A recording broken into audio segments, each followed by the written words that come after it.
పూరి జగన్నాథుని ఆలయ ప్రాంగణంలో భారీ వర్షం కురుస్తోంది.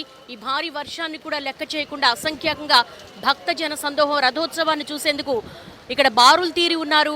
స్థానిక ఒడిస్సీ నృత్యాలు నిర్వహిస్తూ ఉన్నారు. ముఖ్యంగా రథోత్సవానికి ముందు జరిగేటువంటి ఏవైతే క్రతువులు ఉంటాయో వాటన్నిటినీ కూడా లోపల గర్భాలయంలో పూర్తి చేస్తూ ఉన్నారు. రథోత్సవంపై ఊరేగేటువంటి జగన్నాథుడు, బలభద్రుడు, సుభద్రాదేవి విగ్రహాలను ఇక్కడ కొలువుదీరి ఉన్నటువంటి రథాలలో ప్రతిష్ఠిస్తారు. ఆ తర్వాత అక్కడ కూర్చుండబెట్టిన తర్వాత నుంచి అక్కడ ప్రత్యేకమైనటువంటి పూజలు నిర్వహిస్తారు. ఆ పూజలు నిర్వహించిన తర్వాత కొన్ని గంటల్లోనే ఈ రథోత్సవం ప్రారంభం కాబోతోంది. రథోత్సవాన్ని దృష్టిలో పెట్టుకొని మొత్తం పూరి పట్టణం అంతా కూడా మూడంచెల భద్రతను ఏర్పాటు చేశారు. లక్షలాది మంది ప్రజలు ఇచ్చేస్తారు కాబట్టి ఎక్కడికక్కడ తనిఖీలు నిర్వహిస్తూ ఉన్నారు.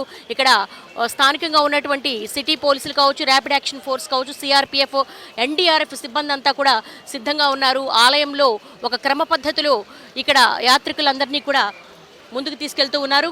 భక్తులు ఉన్నారు, భక్తులతో మాట్లాడించే ప్రయత్నం చేద్దాము. ఎక్కడి నుంచి వచ్చారు? తెలుగా, బెంగాలీనా? తెలుగు అండి. నా పేరు సాగర్ రాజ్పూత్. నేను హైదరాబాద్ నుంచి వచ్చాను. ఇది నా సెకండ్ టైం ఇక్కడ రథయాత్ర విజిట్ చేయడానికి. చాలా మంచి వాతావరణం ఉంది ఇక్కడ. అద్భుతమైన ఇంత వర్షంలో గిట అందరూ దేవునితో మొత్తం డిటర్మినేషన్తో వాళ్ళు ఇక్కడ నిలబడి ఉన్నారు. ఫ్రమ్ 2 days, లాస్ట్ 2 days నుంచి వర్షం ఇక్కడ కంటిన్యూస్గా ఉంది. భక్తి టీవీ చూస్తారా? భక్తి టీవీ చూస్తామండి. నేను చూస్తా. ఇంకా ఇక్కడ ఏంటంటే లక్షల మంది జనాలు వచ్చిర్రు ఇక్కడ దేవుని దర్శనం కోసం. అంటే ఆల్ ఓవర్ ఇండియా నుంచి వచ్చిర్రు. నేను హైదరాబాద్ నుంచి వచ్చిన. ఇప్పుడు సుదర్శన్ స్వామిది దర్శనం చేసుకున్నాము. దీని తర్వాత దర్శనానికి లోపలికి పంపిస్తున్నారా? లోపల పంపిస్తలే మేడం. ఇప్పుడు బయట దేవుడే మన కోసం బయట వస్తారు. దేవుడు మన కోసం బయట వెళ్తారు. ఇప్పుడు మన పెద్ద బ్రదర్ ఉన్నారు కదా సుదర్శన్ తర్వాత బలభద్ర స్వామి వస్తారు. వాళ్ళ తర్వాత సుభద్రమయ్య వస్తుంది. దాని తర్వాత మన లార్డ్ ఆఫ్ యూనివర్స్ జగన్నాథ్ స్వామి వస్తారు. థ్యాంక్ యూ అండి. Thank you. భక్తి టీవీలో మీరు ఏ ప్రోగ్రామ్ చూస్తూ ఉంటారు? నేను యాక్చువల్గా న్యూస్ చాలా తక్కువ చూస్తాను, కానీ భక్తి టీవీ నేను చూస్తాను. రెగ్యులర్గా న్యూస్ కానీ చూస్తాను. అందరూ ఒక అలౌకికమైనటువంటి భావనకు గురవుతున్నారు. ఎక్కడి నుంచి వచ్చారమ్మా? మేము వైజాగ్ నుంచి వచ్చామమ్మా. వైజాగ్ ఎన్నోసారి? నేను ఇప్పుడు 7 సార్లు వచ్చానమ్మా. 7 సార్లు వచ్చాను తల్లి. ఆ జగన్నాథుని అనుగ్రహం మా ఎంత ఉంది కాబట్టి మా కుటుంబం అంతా బాగుంది. నేను ఇప్పుడు 7 సార్లు వచ్చానండి. ఈ 7 సార్లు కూడా రథయాత్ర బాగా చూడగలం. ఇప్పుడు కూడా మేము వెనకాల ఇల్లు తీసుకున్నాం. ముందు మా వాళ్ళు ఉండిపోయారు.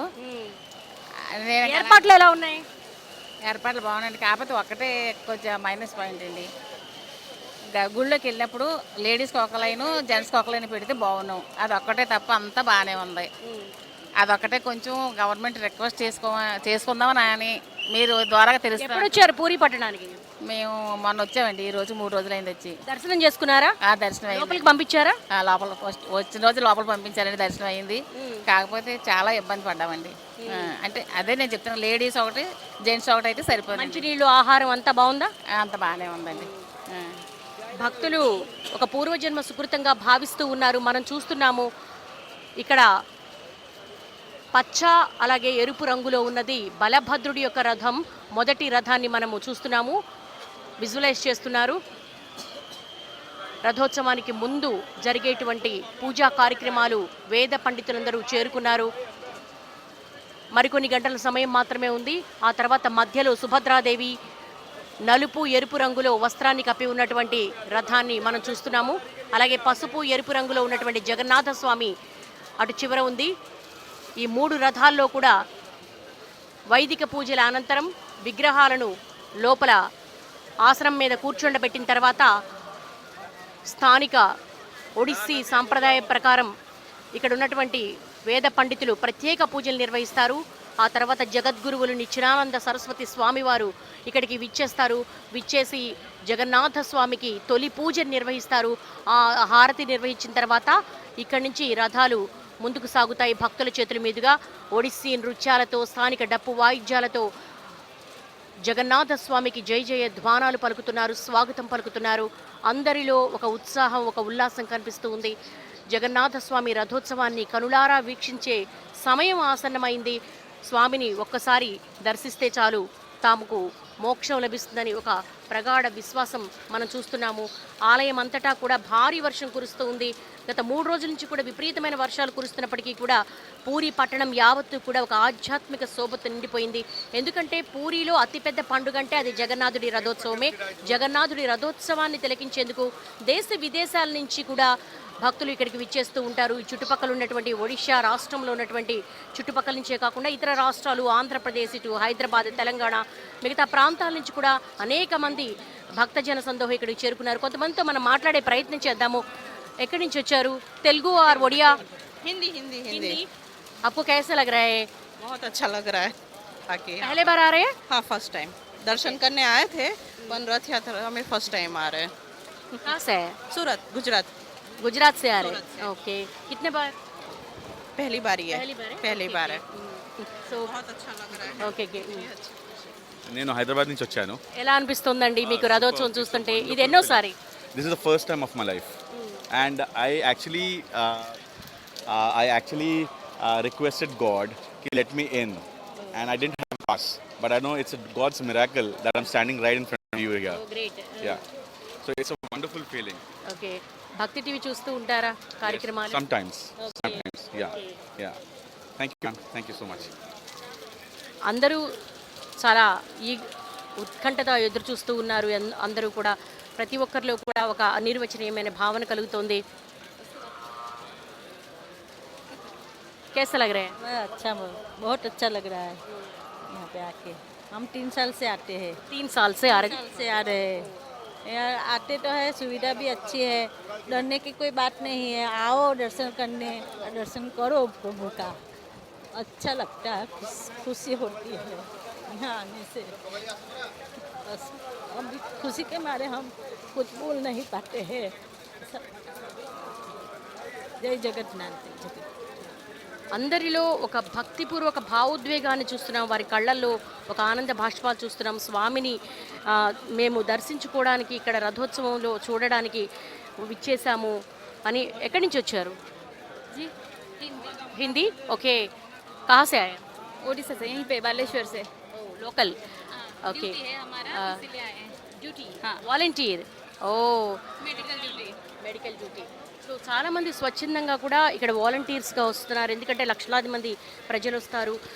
ఇక్కడ ఉన్నటువంటి రద్దీ ఉక్కపోతకి కొందరు ఇబ్బందికి గురవుతారు కాబట్టి వాళ్ళ కోసం మెడికల్ క్యాంప్స్ కూడా నిర్వహిస్తున్నారు. కొంతమంది స్వచ్ఛందంగా వచ్చి ఇక్కడ శానిటేషన్ మొత్తం కూడా పూరి పట్టణం యావత్తు కూడా 3 అంచెల భద్రతలోకి వెళ్ళిపోయింది.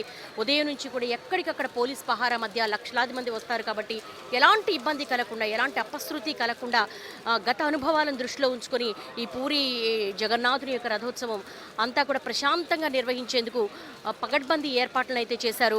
మనం చూస్తున్నాము ఉదయం కూడా స్థానిక ఒడిషీ నృత్యాలతో, అలాగే గానా భజానాతో, డప్పు వాయిద్యాలతో స్వామిని స్వాగతం పలికేందుకు కళాకారులందరూ కూడా సిద్ధంగా ఉన్నారు. ఒడిషీ నృత్యాలు చేసేందుకు కూడా అంతా ఒక ఆధ్యాత్మిక శోభను చూస్తున్నాం. జగన్నాథుని రథోత్సవం ఒక అద్భుతమైతే ఈ లోపల ఉన్నటువంటి జగన్నాథుని ఆలయంలో అనేక దివ్య రహస్యాలకు ఆలవాలంగా ఉంది.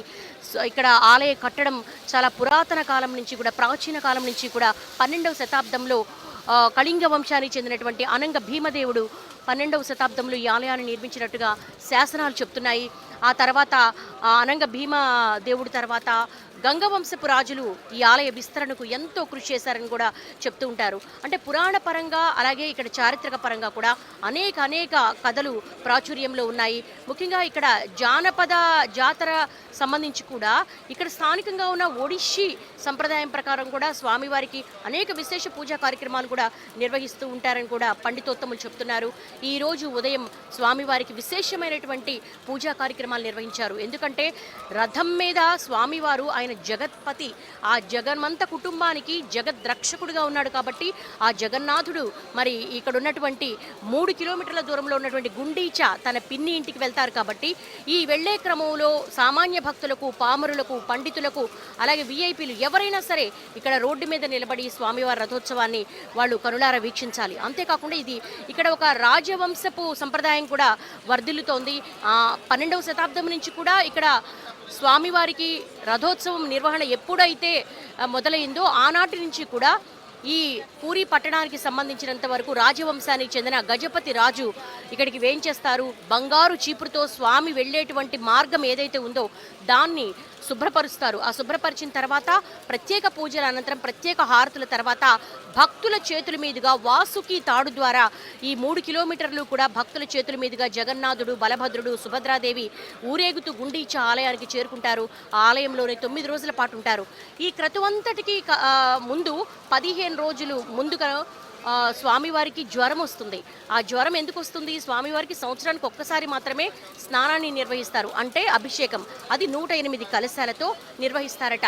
చాలా ఆశ్చర్యకరమైన ఆసక్తికరమైన అంశం ఏంటంటే దేవుడంటే ఈ సకల చరాచర సృష్టికి అధిపతి. ఆయనకు కూడా శారీరకమైనటువంటి బాధలు ఉంటాయా అంటే అవి కూడా నేను మీలాంటి వాడినే, నేను మీ వాడినే, మీలో ఒకడినే అని చెప్పేందుకు స్వామివారికి జ్వరం వస్తుందని కూడా ఇక్కడ ఉన్నటువంటి పండితులు చెప్తూ ఉన్నారు. ఇది ఇక్కడ ఉన్నటువంటి ఆనందకర వాతావరణం. మరికొన్ని గంటల్లో ఇక్కడ రథోత్సవం ప్రారంభం కాబోతోంది. ఇది ఇక్కడ ఉన్నటువంటి ఆధ్యాత్మిక భక్తి తరంగం. Over to studio.